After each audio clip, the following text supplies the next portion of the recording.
En octubre de 1929, el parqué de Wall Street pareció resquebrajarse bajo los pies de los corredores. Los titulares hablaban de martes negro, de pánico financiero y del fin del sueño americano. 4 años más tarde, cuando Franklin Roosevelt asumió su cargo con la frase "The only thing we have to fear is fear itself", los bolsillos seguían vacíos y el desempleo rondaba el 25%. En los libros de texto, el New Deal se presenta como la epopeya en la que el Estado tomó las riendas y rescató a la nación. Pero desde una óptica libertaria, sin embargo, la historia cambia de protagonista. Controles de precios, confiscación de oro atesorado, sindicatos convertidos en brazos paraestatales, impuestos récord y un intervencionismo que, lejos de curar la crisis, mantuvo a la economía postrada casi otra década. Este ambicioso experimento, impulsado eso sí, como siempre, por buenas intenciones, terminó sofocando la iniciativa individual, prolongando la depresión y pavimentando el camino hacia un leviatán cada vez más difícil de contener. Quédense y se lo contamos aquí, en la Bitácora Libertaria, una sección del Punto ANCAP.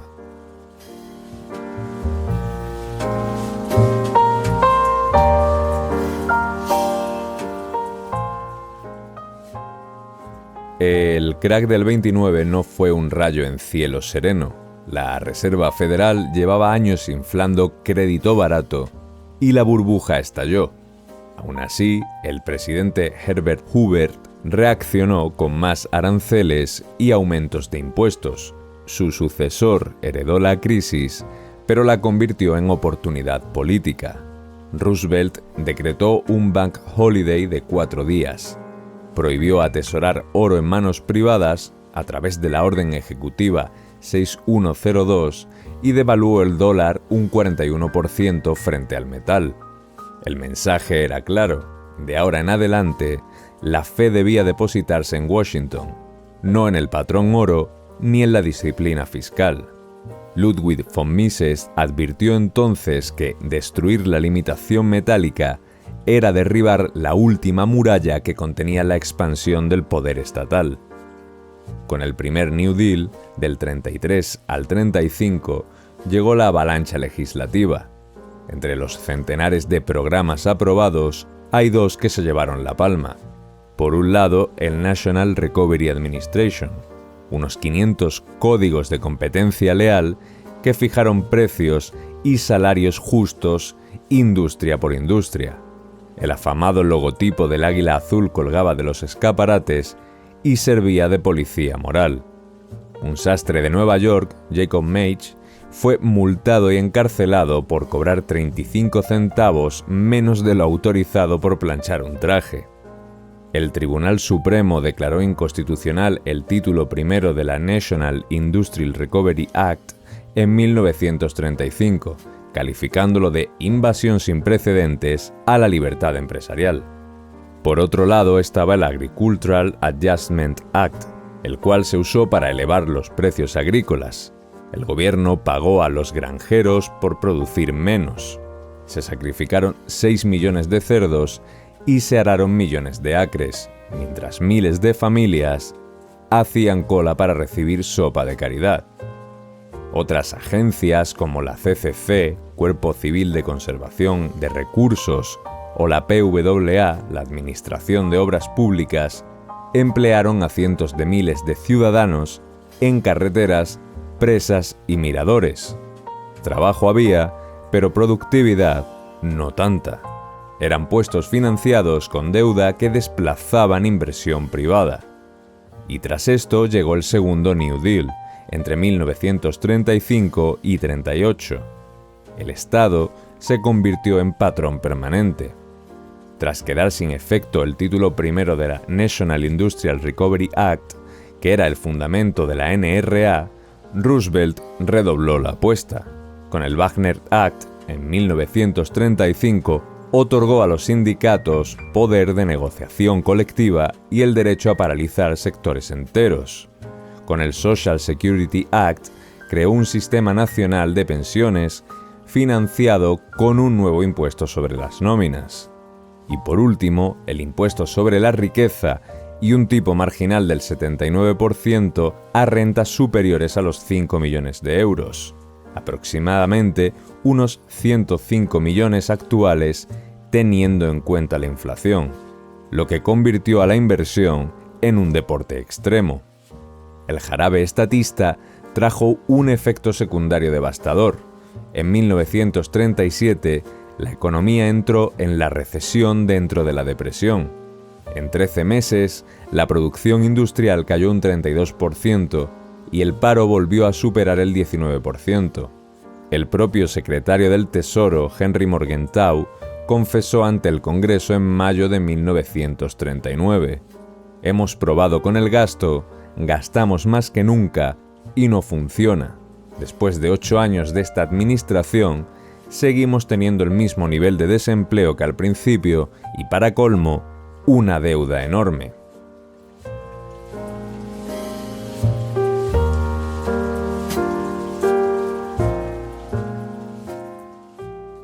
Si analizamos las cifras oficiales, podemos ver que pintan un cuadro bastante menos heroico de lo que suele contarse. En 1933, Roosevelt asumió la presidencia y el paro rondaba el 25% y el PIB real apenas alcanzaba el 73% del nivel de 1929. En 1936, y tras 3 años de programas y un gasto récord, el desempleo solo bajó al 16% y la producción se recuperó hasta un modesto 93% del punto de partida. En 1938, la temida recesión dentro de la depresión devolvió el paro al 19% y dejó el PIB real en 95%, casi donde estaba 2 años antes. Por último, en 1940, en vísperas de la guerra, el desempleo todavía permanecía elevado en torno al 15%, mientras que el PIB real, por fin, rebasaba el nivel precrisis y se situó en el 110%. En lugar de una recuperación lineal, cada oleada de gasto trajo un alivio temporal, seguido de un nuevo desplome. El serrucho de estos datos contradice la idea de que el New Deal devolvería de forma sostenida el pleno empleo y la prosperidad. La tímida mejora del 34 al 36 se evaporó cuando el crédito subsidiado dejó de fluir. El New Deal no curó la depresión, sino que la extendió. Milton Friedman lo resumió décadas después: juzgar políticas por sus intenciones y no por sus resultados es la receta segura para el fracaso. Henry Hazlitt denunció en The Nation que la NRA era fascismo de guante blanco. Friedrich Hayek alertó en Camino de servidumbre, escrito durante la guerra, que la planificación central conduce, por lógica interna, al autoritarismo.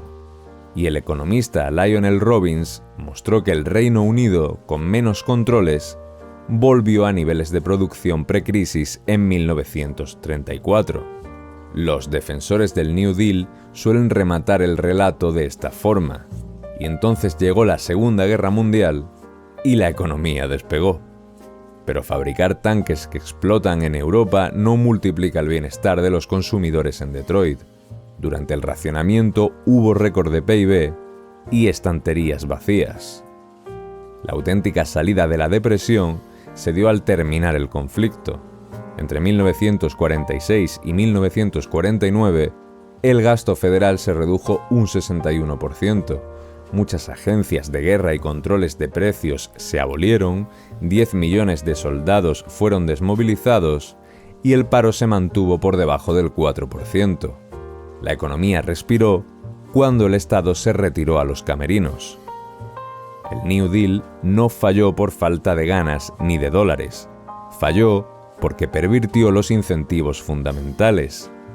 Reemplazó a la competencia con cárteles bendecidos desde Washington, castigó el ahorro y la confianza monetaria mediante la devaluación y la confiscación, y enseñó a empresarios y trabajadores que más que servir al cliente, convenía cortejar al poder político. Cuando el Estado ocupa todos los rincones, bancos, granjas, fábricas, pensiones, el ciudadano se convierte en súbdito. Tal vez reciba un subsidio, pero pierde, sin embargo, la libertad de crear, innovar y prosperar por mérito propio. Conviene recordar la advertencia de Frédéric Bastiat: el Estado es la gran ficción por la cual todos intentan vivir a expensas de los demás. Las crisis llegarán, la tentación de más gasto y más control también, pero la lección del New Deal es nítida. Solo mercados libres, responsabilidad individual y un gobierno limitado permiten que las sociedades se levanten por sí mismas. Si les interesa seguir explorando estas ideas, pueden suscribirse al canal y dejar su opinión en el cajón de comentarios. Nosotros les esperamos aquí, en el Punto ANCAP.